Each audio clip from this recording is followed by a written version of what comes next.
film, well, live for us. Everybody else is watching this recording, but filmsgonewild.com. My name is John Wildman. I'm here with Jonathan Wysocki, director of Dramarama, has played a bunch of festivals, certainly of mine, and I know other ones as well. But we're going to be talking because the film is screening at the Oxford Film Festival right now. So, Jonathan, welcome to the show. Thank you so much. All right. Now, of course, we've talked about the film before, but just in case we have viewers who have not seen the film as yet, let's take a quick moment to introduce them to what Dramarama is about. So go ahead. Sure, absolutely. So Dramarama is set in 1994 in a suburban town in Southern California. And it's about a group of drama nerds who are having their last murder mystery slumber party before they go off to college. And at the center of the group is the character Gene, who is gay and wants to come out to his friends, but doesn't know, quite how to do it because they are a bit on the sheltered conservative side. So he's not too sure how they're going to take it. And so we're sort of watching this friend group in their highs and lows before they all separate and go their separate ways. Now, I thought about I've talked with Jonathan about this film before. So, what can we talk about this time? And what I wanted to start off with was because we've had other films and TV shows that have dealt with this, and it's tricky to get right. And I say that as cisgender, straight dude, but the coming out, and because it's so fraught with peril and sometimes heartbreak and emotion. And so I would love for you to talk about the approach that you took with it, because I love how it's done here. And of course, yes, this is, it's semi-comedic and what have you, but still, there's still some fucking heart in there. And so I would love for you to talk about your approach on it. Sure, yeah. I mean, a lot of it just comes from my own experience in terms of how hard it was for me to come out. And my friends as well, who were also gay, who, just struggled in that time period because of the setting. It was just like an unsafe setting to come out. And, I think there's something common for most queer people about setting a goal in terms of when you're going to do this, when you're actually going to come out to your friends. And it's nerve-wracking because you just don't know how they're going to take it. You don't know if things are going to change. You don't want things to change. But you want to, speak your truth. And, I feel like a lot of watching Gene in the movie is just watching him struggle with when is the right time, when is the right space, when is the right moment, what, am I going to feel, is this going to go over well, am I going to feel safe at this point? And the spoiler alert for the people who haven't seen the film, he never gets to actually do it. He never gets to actually come out because that time and space never opens up as the right space, as the right time. And again, that just sort of reflected what I felt like I went through, not just in a year, but over a long period of time for myself, where I would just get to that precipice point, and then I would be too afraid, and I would back it off. I would walk the whole thing back. And so, in some ways, like the goal of making a coming out film that didn't actually have any characters come out is to just show that the process can be really difficult, and that at the same time it's also okay, because at some point that Gene is going to find the right space and the right time to do that. And I purposefully ended the film with his friend Allie, telling him that she loves him no matter what, just so that that door is open to that, that things will be okay when he finally does come out.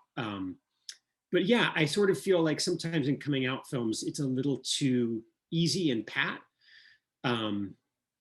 except for the ones that are really dramatic, where, bad things happen when someone comes out. Like, Pariah is one of my favorite films, but it's, right. it's Right. so heart-wrenching, because her mother literally, abandons her, because she can't deal with it. And so I just wanted there to be, in the landscape of coming out films, I wanted there to be something that reflected, something different, I guess, that I still feel like is very true to life and that experience. Yeah. And I, you know, and it kind of segues into the next thing that I really wanted to chat with you about, and it's something we actually kind of touched about the last time we talked, and that is, um, you know, as a filmmaker, um, working within the LGBTQIA plus space, um, you know, you know, I look at that, because of course I work with, Atlanta's Out on Film, and I've worked with, Outstream Film Festival in the past, and AGLIF in the past, and New Fest in the past, and whatever. So, so I have seen year by year the films that are kind of again, exhibited and distributed within that space, and also seeing which ones then gravitated toward mainstream fests, so to speak, and or played very well within those fests, and which ones stayed within this other space. And I would love for you to talk about, as a filmmaker, you know how you look about how you look at that arena, and and how it affects you, as far as projecting what your next films would be, and also what you, as a as someone who watches films, how you address it. Yeah, it's a juicy question. It's funny because, for I would say for years, I mean, years and years, my fellow queer filmmakers and I, we would sometimes half jokingly call certain roots for our films being in the gay ghetto, Mhm. because it's these great festivals that are LGBTQ, but sometimes a film never gets out of that. And I think that I wouldn't speak for everyone, but I think that many queer filmmakers uh would don't want to be pigeonholed to just that, to just preaching to the choir, if that makes sense. Right, right. Because sometimes these films need to actually reach non-queer people, and one of the best ways to do that is to actually play non-queer festivals. And so excuse me. So in making Dramarama, like I definitely was thinking of Gen X people and fellow theater people just as much as I was thinking of fellow LGBTQ people. Um, but when you put your film out there, you just don't know what's going to happen. You don't know if it's going to stay in this only queer festival circuit, or if it's going to break through.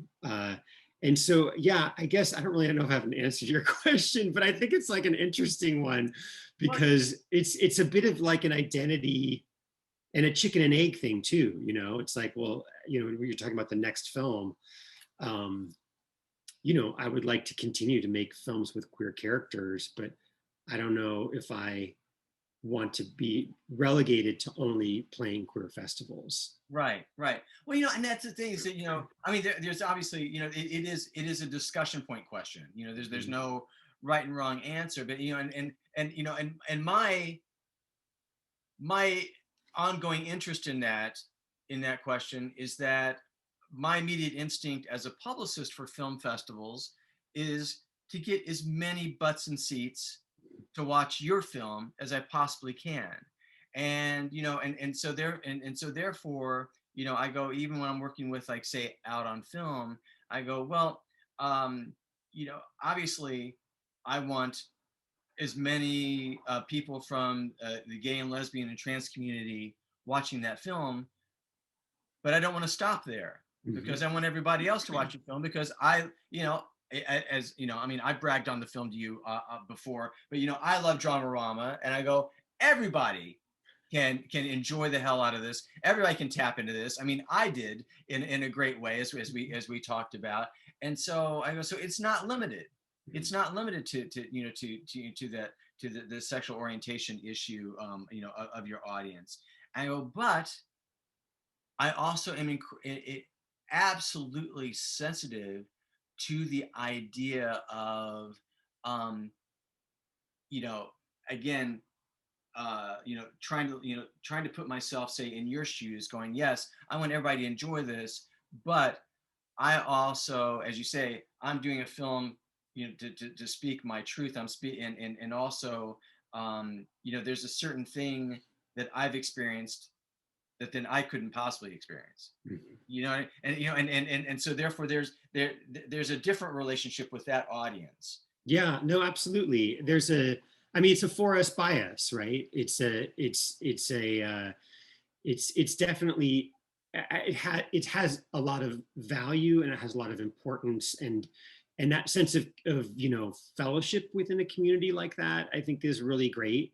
Um, but yeah, I also, you know, to your point, I feel like it can also sometimes be limiting in terms of not just who's attending the festival, but also, you know, on the flip side, if you have a non-queer festival, you know, whether the worry of whether or not people are going to, you know, watch queer-based work. Whether or not And to steer clear of it, you mean? yes, exactly, yeah. And you know, I've had luck with Dramarama. Like I think I've played more non-queer festivals than queer festivals with this film. So so you know, I feel like I've benefited from both those communities in nice ways. But it does, it's something that, you know, gets talked about a lot. I mean, there's, you know, right now Outfest is having Fusion, which is specifically for people of color, queer people of color, and you know, there's a lot of debate that's about that festival for a long time, because on one hand, it's really great to sort of highlight, you know, a specific marginalized group within a marginalized group, but on the other hand, it there becomes this like debate about whether or not there's a hierarchy there, where there's Outfest and then there's the Outfests that we have for, you know, for people of color, and that kind of, you know, that kind of segregation is something that is, you know, kind of problematic for some people. um Whereas, you know, you can also make an argument that it's important to put a specific spotlight on that group, and Right. so it's not, it's a gray area, which is why I think I say that it's hard to answer your question, because it's definitely sticky. Well, it is, you know, and that's the thing. And you go, you want to go with the best intentions, and but you also can't just rely on that. Mhm. And you all, you know, and you know, and you want to consider that stuff, because again, you know, I always look at it as, again, as the advocate for you and your film, just as Mhm. any of the filmmakers that I work with, and go, well, you know, I want to champion these films, but I also never want to assume, you know, that you know that I've got the handle, you know, Sure. Yeah. on Yeah. No, which I think is like it's like that's a really gracious, you know, sort of space to put yourself in, that, you know, that you almost like you're a guest or something, which I think is very nice. So, well, you know, that's a, you know, and I always say, like I always look at it like, you know, as though, um, you know, I want to be a voice, for, say, in this case, you as the filmmaker, but I also want to be one step behind you. mhm. You know, you know, you know, it's like, you know, it's your show, you're the lead, you know, and while I want to be your hype man, it's like, you know, I need to make sure that whatever I'm doing, that I'm keeping that into account, and you know, and you're still the one in the spotlight, you know, kind of thing. Right. Yeah. No, I appreciate that. All right. Well, listen, you know, again, I was looking forward to this because, you know, we talked all about the film and stuff on the last conversation we had. So we can kind of do like a little deeper dive into I some, love it. some Yes. interesting But again, for our audience watching, the film is Dramarama, and usually I brag all over the films that I talk about, and and I will just say it's an absolute joy of a film, and it's been screening right now at the Oxford Film Festival. But definitely look for the film. Jonathan, it's been wonderful talking to you.